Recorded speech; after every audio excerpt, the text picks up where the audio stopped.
आज हम एक ऐसे मॉडल के बारे में बात करेंगे जो कभी दुनिया का सबसे खूबसूरत देश लेबनान के विनाश का कारण बना, और अब वही मॉडल कुछ लोग भारत में लाने की कोशिश कर रहे हैं। कांग्रेस और मार्क्सिस्ट इकोसिस्टम बार बार एक नारा लगाते हैं, जिसकी जितनी हिस्सेदारी उसकी उतनी भागीदारी। पर इसका मतलब सिर्फ बराबरी का प्रचार नहीं है, इसका असर एक देश की यूनिटी और स्टेबिलिटी पर कितना बुरा हो सकता है ये लेबनान के एग्जाम्पल से समझ आता है। 1943 में लेबनान ने एक पावर शेयरिंग मॉडल अडॉप्ट किया। उस समय लेबनान की पॉपुलेशन का 55% क्रिश्चियंस थे और लगभग 40% सुन्नी और शिया मुस्लिम्स थे। इन्हीं प्रोपोर्शंस के हिसाब से उन्होंने अपना पॉलिटिकल सिस्टम डिजाइन किया। प्रेसिडेंट क्रिश्चियन होगा, प्राइम मिनिस्टर सुन्नी होगा, स्पीकर ऑफ पार्लियामेंट शिया होगा और डेप्यूटी पीएम ग्रीक ऑर्थोडॉक्स होगा। सुनने में ये एक बराबरी और इंक्लूसिविटी का आइडल लगता है, लेकिन यहीं से शुरू हुई तबाही की कहानी।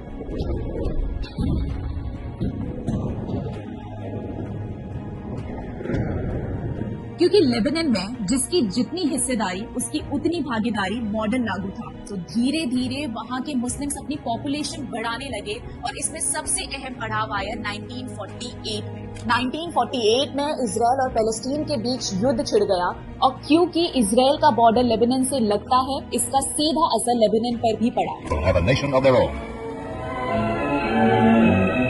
United Nations teams accompany Israeli soldiers under the white flag to retrieve the bodies of soldiers killed in the continuing strife for Arab troops.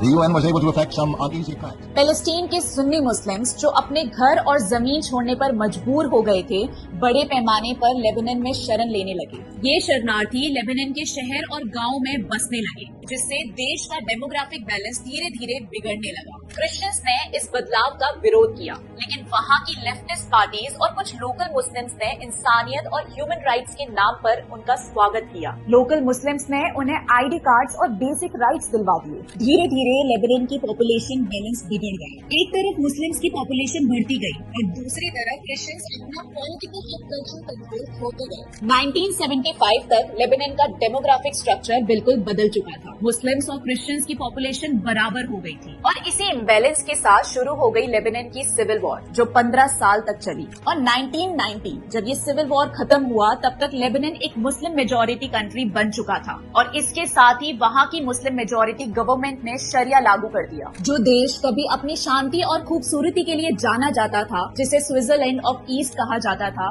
वही देश एक खौफ और आतंक का घर बन गया, और आज ये देश घर है हिजबुल्लाह जैसे खूंखार आतंकवादी संगठन का। वहाँ की महिलाएं जो एक वक्त अपने राइट्स और आजादी के लिए मशहूर थी, आज उनका जीवन शरिया कानून के नीचे दब चुका है। आज ये देश पूरी तरह से बर्बाद हो चुका है। आज हमारे देश में भी कुछ फोर्सेस है जो इसी मॉडल को भारत में लागू करना चाहते हैं। राहुल गांधी का नारा, जिसकी जितनी हिस्सेदारी उसकी उतनी भागीदारी। सुनाई तो बराबरी की बात लगती है, लेकिन इसका असल मतलब हम समझ नहीं पा रहे हैं। कांग्रेस और उसके अलाइंस सिस्टमैटिक डेमोग्राफिक चेंजेस की तरह काम कर रहे हैं। सीएए और एनआरसी का विरोध करना, रोहिंग्यास को शरण देना और कास्ट सेंसस को प्रमोट करना, ये सब एक बड़े एजेंडा का हिस्सा लगता है। अगर हम समय पर नहीं जागे, अगर हमने इलीगल इमिग्रेशन को नहीं रोका और आपने सामाजिक और राष्ट्रीय ढांचे की रक्षा नहीं की, तो हम भी लेबनान के रास्ते पर चल पड़ेंगे। ये सिर्फ एक पॉलिटिकल इशू नहीं है, ये एक सिविलाइजेशनल कोलैप्स का सवाल है। लेबनान का एग्जाम्पल हमें दिखाता है कि इंक्लूसिविटी के नाम पर अगर पॉपुलेशन बैलेंस और नेशनल आइडेंटिटी को कॉम्प्रोमाइज किया जाए, तो उसका अंजाम कितना खतरनाक हो सकता है। आज हमारे पास समय है, हमें समझना होगा कि किसी भी बराबरी के मॉडल को ब्लाइंडली इम्प्लीमेंट करने से पहले उसके लॉन्ग टर्म कॉन्सिक्वेंसेस पर गौर करना जरूरी है। भारत को एक और लेबनान बनने से बचाना हम सभी की जिम्मेदारी है। अगर ये वीडियो आपको पसंद आया हो तो लाइक करिए, शेयर करिए और चैनल को सब्सक्राइब करिए, और कमेंट में जरूर बताइए कि आपका इस पर क्या टेक है। मिलते हैं अगले वीडियो में, तब तक के लिए जय हिंद।